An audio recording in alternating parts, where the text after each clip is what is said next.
What if a battle you won was the very thing that showed the world you were actually losing? In 1775, the British Army was the most formidable fighting force on the planet.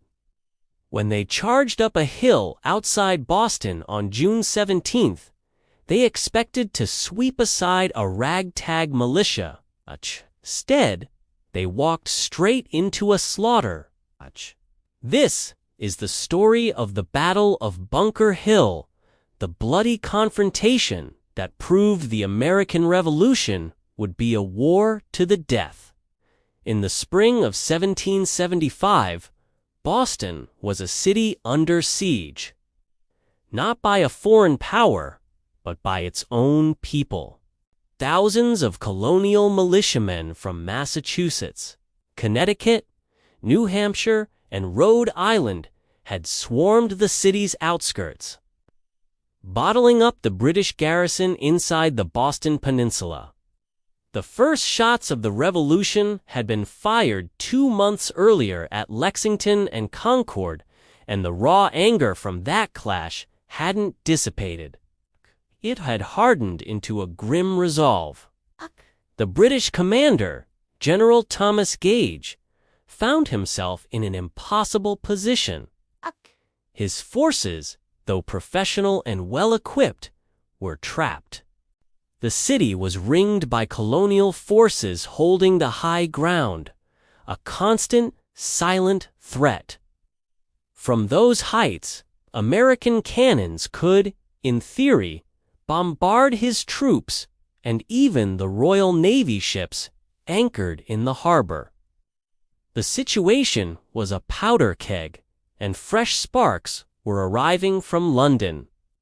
3 of King George III's most respected major generals, William Howe, John Burgoyne, and Henry Clintoner, arrived in late May with reinforcements, bringing the total British force in Boston to around 6,000 men. They were ambitious, aggressive, and utterly contemptuous of the colonial amateurs they faced. The flamboyant gentleman Johnny Burgoyne famously declared, "Well, let us get in, and we'll soon find elbow room." They were about to get more room than they bargained for, at a price none of them could have imagined. The British generals devised a plan to break the siege. They would seize the unoccupied high ground around Boston, starting with the Charlestown Peninsula to the north. Their plan was set for June 18th, but in a city teeming with spies, secrets were impossible to keep. The Massachusetts Committee of Safety got wind of the British plan.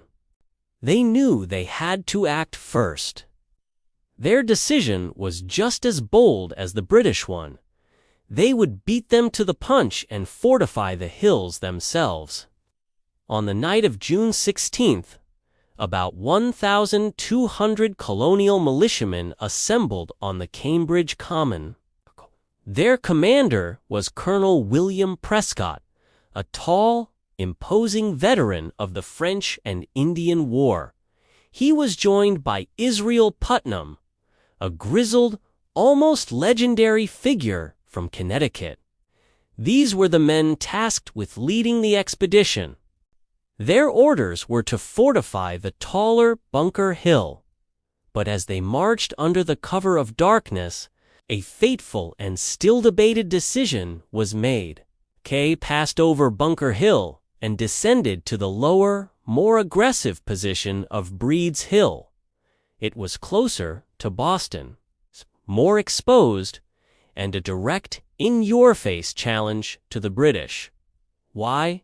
Historians still aren't sure. Maybe it was a misinterpretation of orders. Maybe it was the aggressive influence of Putnam. Or maybe it was a calculated risk. Whatever the reason, it was on Breed's Hill that the Americans began to dig. Throughout the short summer night, they worked with feverish intensity, carving out a formidable earthen redoubt, a small fort, roughly 160 feet long and 80 feet wide, with dirt walls 6 feet high. The sound of their digging carried faintly across the water, but it was dismissed by British sentries. As the sun rose on June 17th, the crew of the British sloop of war HMS Lively was the first to see it.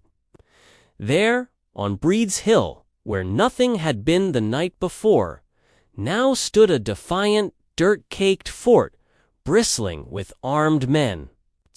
The ship's captain, in a state of shock, immediately opened fire. The cannonballs thudded into the soft earth, but the fort held. The American Revolution was about to have its first real battle, and it would be fought on a hill that would forever be known by the wrong name. The sudden appearance of the fort threw the British command into chaos. From Boston's rooftops, General Gage and his generals stared through spyglasses at the audacious structure.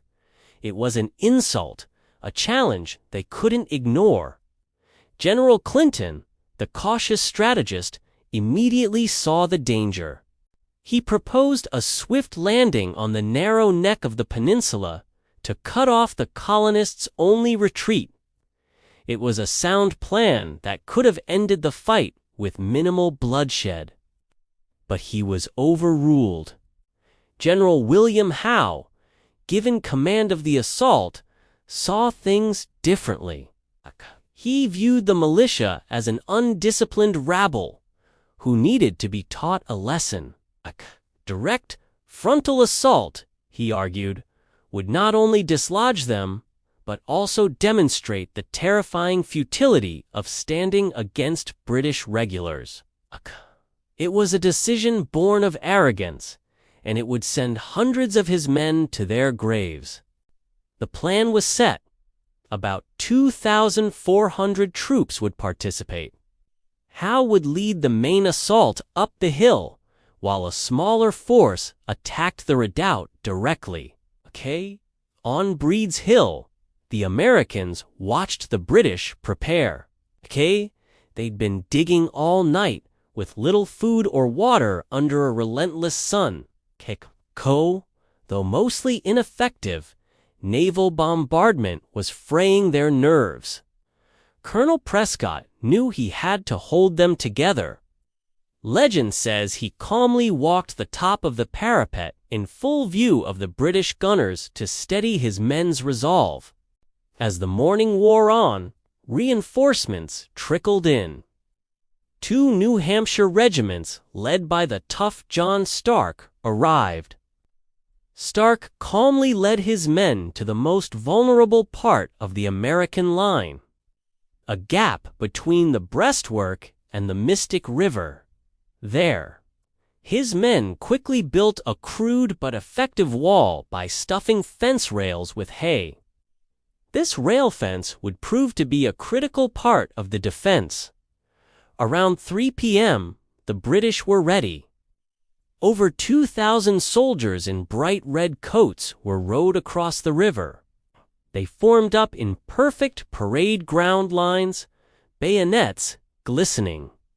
It was a magnificent and terrifying sight, designed to break the rebels' spirit before the fighting even began. From the rooftops of Boston, thousands of civilians watched, holding their breath.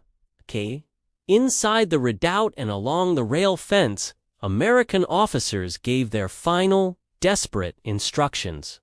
Ammunition was dangerously low. They couldn't afford to waste a single shot. This led to the legendary command, most often attributed to Colonel Prescott: "Do you fire until you see the whites of their eyes." Whether those exact words were spoken is debated, but the meaning was clear. Wait until they are impossibly close and make every shot count. General Howe gave the signal.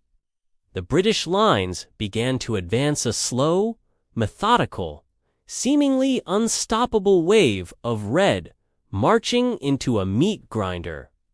The British advance was textbook 18th century warfare. March shoulder to shoulder, fire a volley or two, then charge with the bayonet and scatter the enemy. That was the theory. The reality on Breed's Hill was something else entirely. As the redcoats struggled up the steep, grassy slope, they were met with an eerie silence. The Americans held their fire with a discipline no British officer thought possible. They waited. The British lines got to within 50 yards, then 40, then 30. The faces of the soldiers were now clearly visible. Then the command roared out, "Fire!"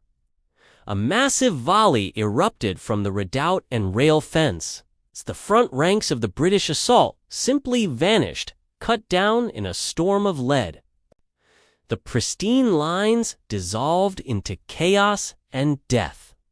The shocked survivors fired a ragged volley before turning and fleeing back down the hill. The first assault had been a catastrophe. General Howe was stunned, but his shock hardened into resolve. This was now a matter of honor. He ordered a second assault. The British troops were forced to reform, stepping over the bodies of their comrades. Once again, the drums beat. Once again, the red wave started up the hill. And once again, the Americans waited. The scene repeated itself with sickening precision. The British marched into the same killing zone, and the Americans unleashed another perfectly timed, devastating volley. The result was the same. Entire companies were shattered. Royal Welsh Fusiliers, a proud regiment, suffered devastating losses. The grassy slope became a slick, bloody mire. The second British retreat was even more panicked. The assault had failed more spectacularly than the first. Howe's staff suffered heavy casualties, and a ball had even torn through his own boot. He stood there, surrounded by the dead, a man who had gambled on arrogance and lost twice. But for the Americans, this stunning success came with a dawning, terrible realization. Their ammunition was almost gone. They had repulsed 2 major assaults, but they knew they couldn't stop a third. Across the water, the British were preparing for one last, desperate push. This time, there would be no finesse. Howe ordered his men to strip off their heavy packs. This would be a charge with cold steel. He gathered every man he could, fixed bayonets, and aimed them squarely at the redoubt. The final act was about to begin. The third British assault was different. The parade ground elegance was gone, replaced by a grim, brutal determination. The redcoats advanced one last time, clambering over the heaps of their fallen comrades. Inside the fort, the Americans were grim. They were almost out of ammunition. As the British surged forward, they fired their final ragged volley. It still had a terrible effect, killing several officers, including Major John Pitcairn, a key figure at Lexington and Concord. Some accounts claim he was shot by a black soldier, either Peter Salem or Salem Poor, both hailed as heroes for their bravery that day. But this time, the volley wasn't enough. With a final roar, the British swarmed over the earthen walls. What followed was medieval butchery. The Americans, out of ammunition and mostly without bayonets, fought back by swinging their muskets like clubs. The British, enraged by their losses, showed little mercy. It was here that one of the greatest blows to the American cause occurred. Dr. Joseph Warren, a respected physician and a newly commissioned Major General, had chosen to fight that day as a private. As the redoubt was overrun, he was shot in the head and killed instantly while trying to rally the men.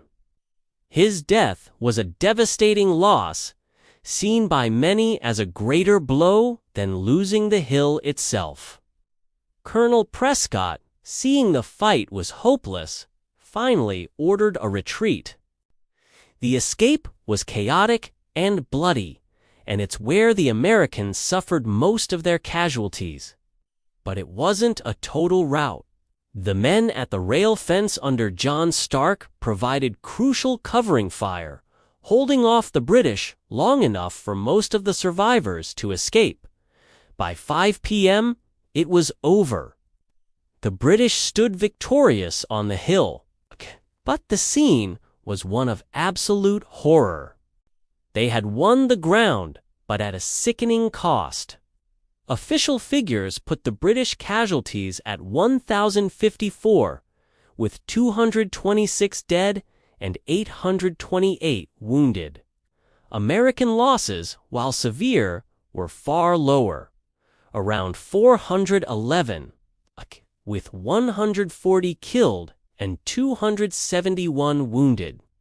General Henry Clinton, who witnessed the battle from Boston, perhaps summed it up best. A few more such victories would have shortly put an end to British dominion in America. It was a victory that felt, in every meaningful way, like a defeat. If you're fascinated by the raw courage and brutal realities of the American Revolution, be sure to subscribe and hit the notification bell. We're just getting started, and you won't want to miss our next deep dive into the conflicts that forged a nation. The British may have won the Battle of Bunker Hill, but they lost their aura of invincibility. It was a textbook Pyrrhic victory. They took the ground, but the loss of over 1,000 men, including nearly 100 commissioned officers, sent shockwaves through London. The easy police action they had envisioned was now clearly a fantasy.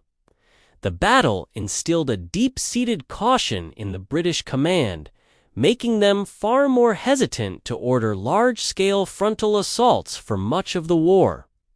For the Americans, the defeat was a tremendous moral victory. It proved that a citizen militia could stand toe-to-toe with Europe's finest soldiers and inflict devastating losses.